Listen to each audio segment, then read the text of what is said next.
Hello, listeners. So, a previous guest we had on, Heather Schreiber, Social Security expert, has a newsletter that I subscribe to. And a recent letter into that newsletter was this: Dear Heather, with all the discussion about Social Security's funding issues, I'm considering filing at age 62 just to make sure I get at least a portion of what I paid into.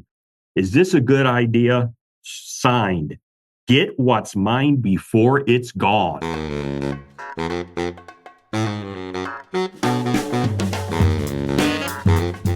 Hey, dear listeners, we need to let you know that Kevin and Stephanie offer investment advice through Private Advisor Group, which is a federally registered investment advisor. The opinions voiced in this podcast are for general information only and are not intended to provide specific advice or recommendations to any individual. To determine which strategies or investments may be suitable for you, consult the appropriate qualified professional prior to making a decision. Now let's get on with the show.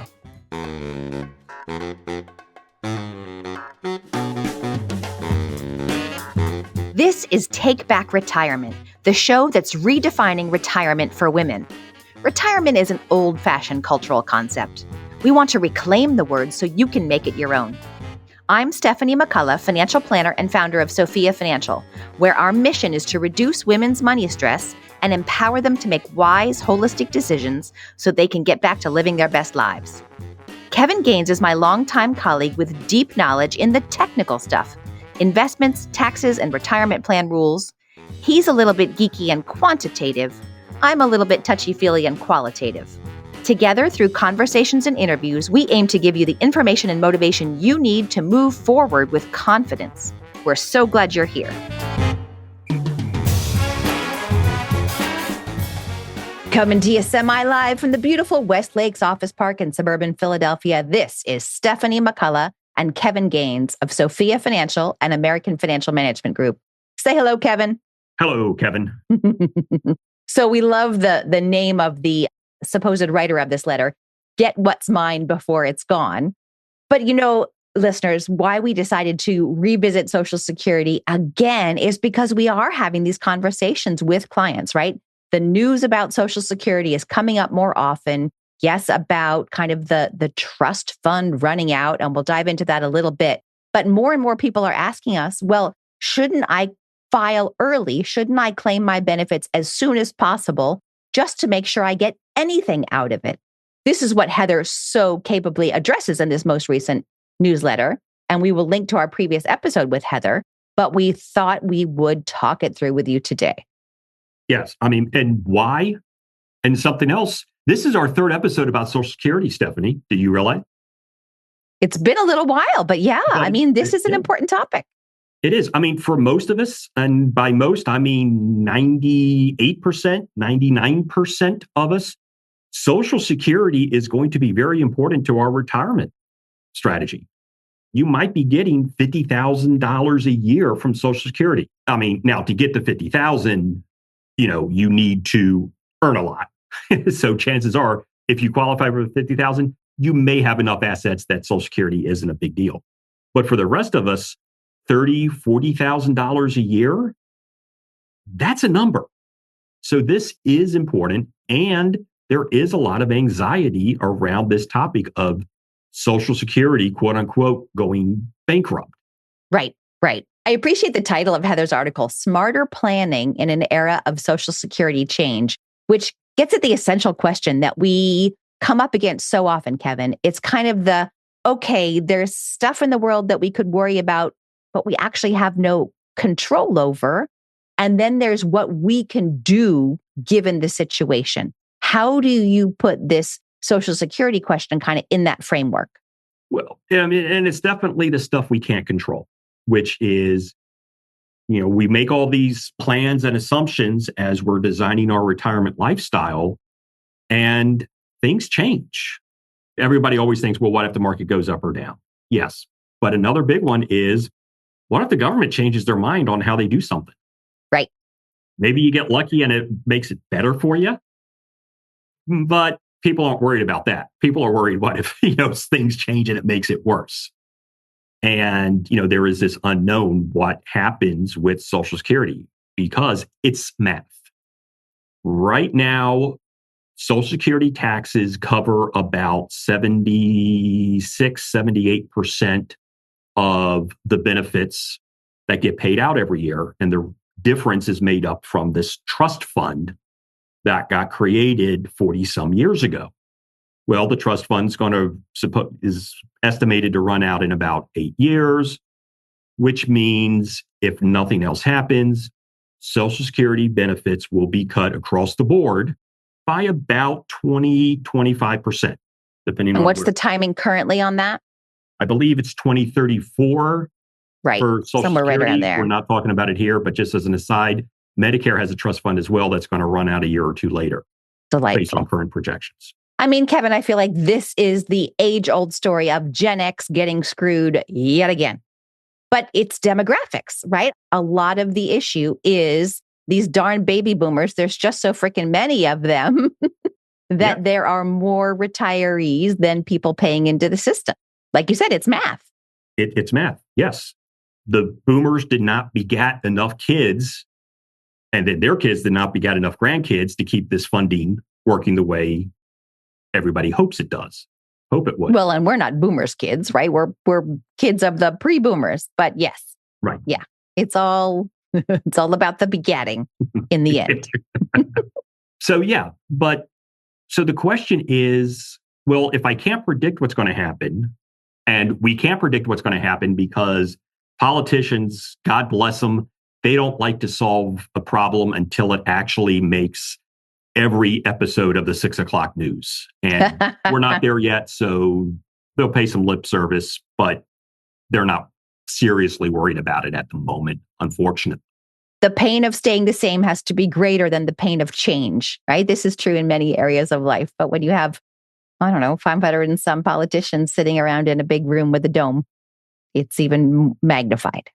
Exactly. I forget who said it. Maybe Rahm Emanuel's like, never let a crisis go to waste. Well, we don't have to most of us, it's not a crisis yet. Yeah, it's still potential. So how can you get credit for solving a problem if people aren't paranoid and screaming in the streets? So one of Heather's interesting points is that, and we're not going to spend a lot of time on the kind of proposed solutions because they're all hypothetical at this point, but she does make a point that because time has elapsed since we became aware of the issue, the proposals to fix Social Security funding have changed a bit. Say a little bit about that, Kevin. So what happened back in 1983, the last time we saved Social Security, was a lot of the adjustments and tweaks were phased in over time. Mm-hmm. They said, well, we'll extend when you can start retiring or start collecting your to the Gen benefit. Xers. Right. Interestingly, now remember, they did this 40 some years ago. That phasing in is still happening. Right. We still have clients who are, their full retirement age is 66 and 8 months. Yeah. The 67s haven't started collecting, which is at the moment the full retirement age. But as we get closer, some of these changes are going to need to generate revenue today as opposed to somewhere down the road. And those benefits are potentially, I'll phrase it this way, potentially going to hit people collecting today, which in the past, they haven't. If you're already the changes, collecting, the potential adjustments to fix how it. do we, will we cap benefits? Will we expose more of it to taxation? Will we raise how much gets taxed? All these different things. And to your point, Stephanie, we don't know what's going to get seriously considered and what's actually going to make it in. I mean, at the end of the day, all of these proposals being mentioned today, maybe none of them actually get enacted. Maybe all of them. Who the hell knows? Some combination. Yeah. Maybe something brand new. But the question is, what can I think about today? What can I do today that may help avoid some of these potential hits that I could take? Yeah. Right. Because, yes, Social Security is a foundation of most of our retirement planning. We do have clients that say, I just don't want to count on it at all, which is kind of like, that's okay. Like you want to be able to do it on your own just in case. But I'm not sure that's realistic either. I don't think we want to count on a zero benefit. But Kevin, back to the letter from get what's mine before it's gone. Is that the way to think about it? Should you claim ASAP just to get something before it all goes to hell? That part of the letter, I would say for 99.99% of us, that doesn't make sense. Because quite frankly, if they eliminate 24% of your benefit because the trust fund has gone away and this just current tax revenues, guess what? Everybody's getting cut. Whether you claimed earlier or not, you're still going to take that 24% cut to your benefit. So wouldn't you rather have a bigger check than smaller check? Right. So, I mean, to revisit basic percentage math, right? 24%. Okay, they're cutting 24%. So you're left with 76%. So 76% of a smaller number, meaning claiming earlier, versus 76% of a larger number if you wait to claim till full retirement age, or maybe even till 70, if you could do that. Again, like in pure dollar take-home spendable terms, 76% of a larger number is better, right? And I'll throw one more thing out there, Stephanie. The Social Security check you get is a net number. Right. And it is net of your Medicare premiums. I haven't heard anybody anywhere, anytime say, hey, let's reduce Medicare premiums, especially if the Social Security check goes down. Haven't heard that. Have you? Yeah, no. I mean, yes, those receiving it would love for the Medicare premium to go down. They may but start no. it off as, I wish it would. Correct. But not likely. Not likely. Right. And as we have mentioned before, right? So there's two parts to that net Social Security benefit, right? One is taxes on Social Security. And people are often like, wait, what? I got to pay income tax on my government income benefit? Yes, there's some brackets there involved. And then the other part is the Medicare premium. So Kevin, talk to us about taxation of Social Security benefits. How does that play in? So and this actually came about in part of this 83 bill to save Social Security, was before that, Social Security wasn't part of your income for income tax purposes. Then they said, yeah, you know what? We got to start taxing that. And that tax actually gets allocated to the trust fund. So they said, hey, if you earn over a certain amount, then a percentage of your Social Security benefit is going to be included in your taxable income for figuring out your taxes. And then later in the 90s, they added another bracket. So right now, it's 3 taxable brackets for your Social Security of what's subject to taxation, not the tax rate it gets taxed at. Right. That's an important distinction. How much of the benefit will be taxed? And then the rate at which it's taxed is back into your income tax brackets. So correct. The how much gets taxed. Walk us through that just briefly. So there's 3 brackets, 0%. So up until, if you're single, I think it's up to what, 25,000. Your Social Security is not taxed. So 25,000 is your whole taxable income, right? Your adjusted gross or one of those. Yeah. So not just your Social Security benefit. In true congressional/IRS fashion, they have their own special formula. It's not as simple as saying your AGI or your taxable income. They call it combined income, and it's 50% of your Social Security benefit. It's your muni income added back in. I mean, they got a few things in there. Anyway. Crazy. But if that number is less than 25,000, none of your Social Security is subject to taxation. Cool. However, if you earn $25,001, all of a sudden, 50% of your Social Security benefit can be taxed. But wait, there's more. Once you get over, what is it, Stephanie? 34. As a single person, 34,000 in 2026. Then 85% of your Social Security check is subject to taxation. And yes, you might say, hey, those numbers sound kind of low.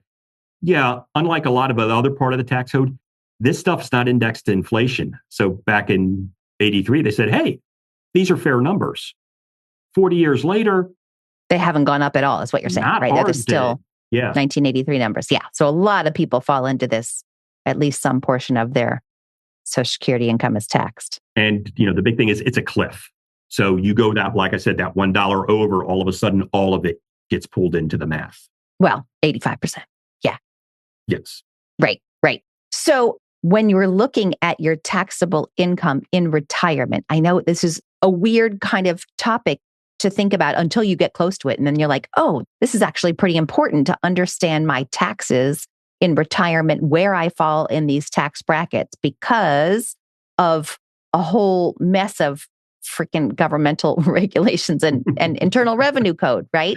So if you were a good little employee and did what everybody told you and shoved as much money as you could into your 401k during your working years, if you had a 401k and your company put money in, super. You might end up with a pretty big 401k or IRA that you roll it over to after you leave work. So when you take the money out of that traditional, is what we call it, meaning you got a tax deduction when you put the money in. When you take the money out at retirement, it's going to be fully income taxable. All right, well, I'll postpone that as long as I can. But then along comes required minimum distributions, which is the IRS saying, hey, we've waited long enough. We want our pound of flesh. We will link to episodes where we talked about this in more detail. But basically, they tell you what percentage of your IRA you have to take out every year, which means you have to be taxed on, which means for a lot of our clients, they get to higher tax brackets, taxable income, than they kind of imagined pretty quickly. Yeah. I mean, and the way the RMD rules work, it's entirely for the first 5, 10, maybe if you're really lucky, 15 years of collecting, you're taking, and we have good investment markets. Yes. You could actually still see this account balance grow each year, even though you're taking out a bigger and bigger percent. Mm-hmm. So by the time you're like in your mid 80s or whatever, you could be facing some hefty mandatory income. Right.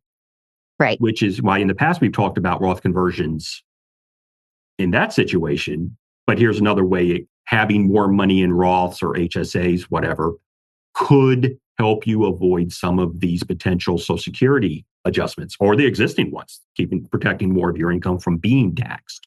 Right.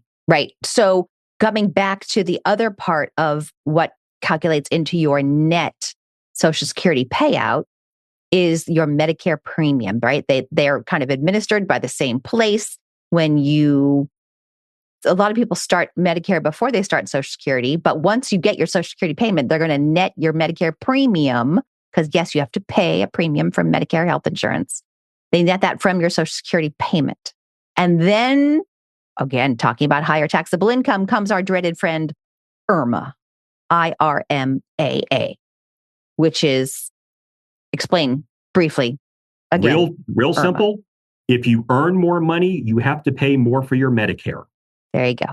Really that simple. And again, it's a cliff. So if you go $1 into one of the next IRMAA bracket, all of a sudden you've got this doubling, tripling of your Medicare premium. And getting back to where we were talking about earlier, Stephanie, that if they do cut Social Security benefits, your Medicare premium doesn't go down. All of a sudden, a bigger percent of your check is going to this Medicare expense. Yeah. So it's still going to be more painful. It feels like a bigger cut than it actually is, maybe. Right. Because now you're losing even a bigger percent of that check. Yeah. So what does Heather suggest and what do we agree with, right? Given all of that as kind of the environment, the water we're swimming in, what are the planning moves that we can make? Say, you're getting closer to retirement, maybe you're in your early 60s, kind of pre-Social Security. Like, what are the things that people can do to try to put themselves in a better situation? What I would say is almost like a single sentence type suggestion is look and project your tax bill over the rest of your life. Mm-hmm.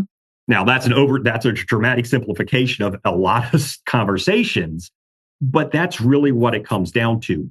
The smaller you can make your tax bills over your taxable income, taxable income, then hopefully the less onerous any Social Security fix, in quotes, is going to impact you. So what does that look like? Yeah. What are the specific moves someone could consider, right? The first one and we've already alluded to it. You brought it up, Stephanie, RMDs. So, Which stands for again? Required minimum distribution, which isn't going to kick in. If you're not collecting already, it doesn't kick in until 73, maybe even 75. Yeah. But RMD is minimum. The M in RMD is minimum, which means you can always take more. So if your RMD at age 59 and a half, 60, 61, your RMD is zero. Yes. Because you don't have one. Right. Doesn't mean you can't take money out now. This is the thing. So you retire, or you just, you have a lower income for whatever reason. Why not take some of the money out of your retirement accounts now when it's in, and you have these lower tax brackets, maybe, the 12% tax bracket, for example. Yeah. Fill those up, pay 12% instead of later down the road when you may be paying 22, 24, or 32%, whatever. Mm-hmm. Not only are you paying those dollars at a lower rate, hopefully, but now when the RMDs do kick in, you're going to have, because your overall balance is smaller because you've been taking money out. Yep. Then hopefully that will keep you below some of the more, again, to use the word onerous rates that we might be getting stuck with. Yep, exactly. So it's this kind of against the conventional wisdom we were all spoon-fed forever, which is like stick that money into a traditional 401k IRA and don't touch it. Like let it grow tax deferred for as long as possible. Okay, maybe not, because maybe you do have some years where there's some space, and we're always talking about filling up the tax brackets because everyone's charged 10% of the first certain amount, and then 12%, and then 22%. Right? If you're in the 32% bracket, you're not paying 32% on every dollar of taxable income. So we have plenty of people we've talked to, even on this podcast, who maybe leave a big high-paying job to do something that really feeds their soul, or maybe even just to be a little bit more flexible and go part-time. You could have some lower income years. Heck, if you become an entrepreneur in some way, there could be a lot of deductions which can get you in a lower bracket. Don't, quote unquote, waste those years with a lower bracket. You can take money out of your IRA in order to fund your expenses. You could convert some of that IRA to a Roth IRA, which has the same tax impact. Right. And when you take the money out of the Roth, that's not income. Right. So you're paying a little bit of tax now. Yep. As opposed to potentially more tax down the road. And it's not just Roth versus traditional retirement accounts. It's also your taxable accounts. Mm-hmm. Say more about that. You take money out of your taxable account. That's not taxable. That's not income. Now, wait, if you sold for a profit, hold on. If you sold for a profit, you do have to pay capital gains tax. And yes, that does get added into, this combined income and all these other income definitions. But it is, in most cases, at a lower rate than what you would pay as income tax.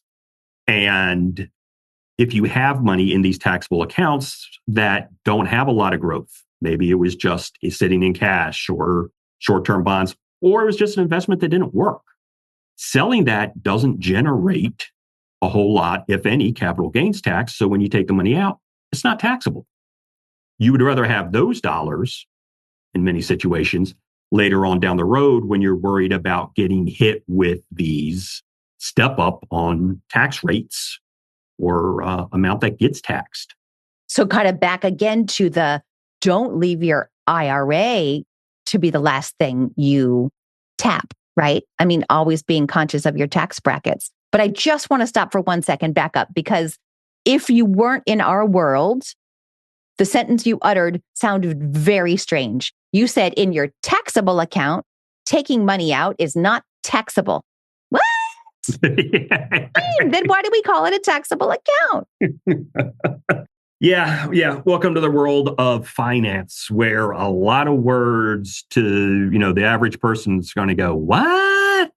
Yeah. So In this case, taxable account as opposed to tax deferred. Mm-hmm. So when we're talking about retirement accounts, we use the term tax deferred because you're not paying taxes as you go on those accounts. Mm-hmm. It is when you take the money out or whatever, but the capital gains and the dividends that these retirement accounts earn, they don't get taxed in each year. Your Right. taxable account, they do. So when we say taxable account, that's really what we're talking about, is that every year you have to pay, or you potentially have to pay some tax, as opposed to somewhere down the road. So a little kind of, cheat sheet for you. If you get a 1099 in the mail, or darn them all, they don't always send them in the mail anymore, so you have to go searching for them.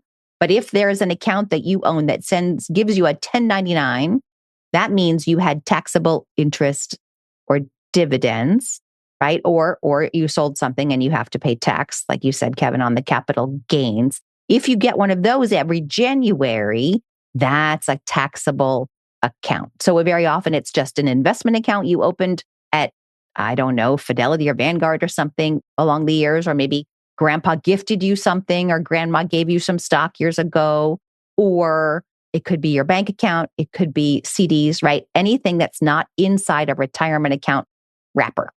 Right. Now, as a quick little aside, or hopefully a quick little aside, God bless the IRS. They use the same basic name for a lot of different things. So when we're saying 1099 for taxable accounts, we mean a regular 1099. It just says 1099, maybe it says 1099 div or something like that. When you actually take money out of your retirement account, they give you a 1099 as well, but it's a different 1099. 1099 They call it a 1099-R. For retirement. So yeah, This is true. Like I said, God bless them. They love to recycle the names, which just makes things even more confusing. Yeah. But yeah, that regular 1099 you get for taxable accounts, you won't get a 1099 div, for example, from your IRA. Right. Or a 1099 INT for interest. Or INT, exactly. Yeah. So if you are still in, again, to use one of the jargony terms that we use, the accumulation phase, meaning like retirement, quote unquote, is down the road. You're still putting money into various accounts. This is something to keep in mind too, because if you have been following the traditional advice and socking as much money as possible into your 401k at work, this is a time to maybe rethink. Do you have Roth option available in your 401k or 403b at work? And sometimes I tussle with clients on this. Make your contributions today to the Roth option, especially if you're maybe mid-career or past mid-career, like you and I are, Kevin. And we have quite a bit already built up in the pre-tax one, the one that's going to be taxable, the one that's going to be subject to RMDs down the road. And we don't have as much in the Roth. Some people are like, well, I'll put a little bit in Roth, but I still want to get my tax deduction today. Very often, you're going to be in a better situation tax-wise down the road if you've got some money that hasn't been taxed yet, some money that's never going to be taxed again, Roth and HSA, and some money in one of these taxable accounts. So, kind of balancing out those buckets is a good planning strategy. It gives you more options down the road.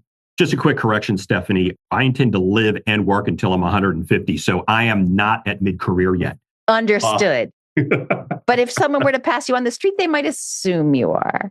No offense. Yeah, all right, I'll give you that. Anyway. It's the white in the beard. But yeah, so when talking about investing, you always, a lot of us have heard diversify, diversify, diversify. Don't put all your eggs in one basket and everything. And that makes sense. But there's also tax diversification. And that's what we're talking about here. We're not saying do 100% in Roth, although in some situations that may make sense.